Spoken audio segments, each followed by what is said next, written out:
Ребята, сейчас мы заехали в танцующий лес. История его такова: в 1961 году посадили деревья.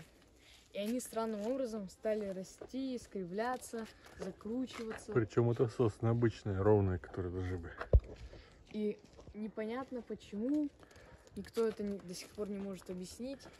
Это место считается очень аномальным.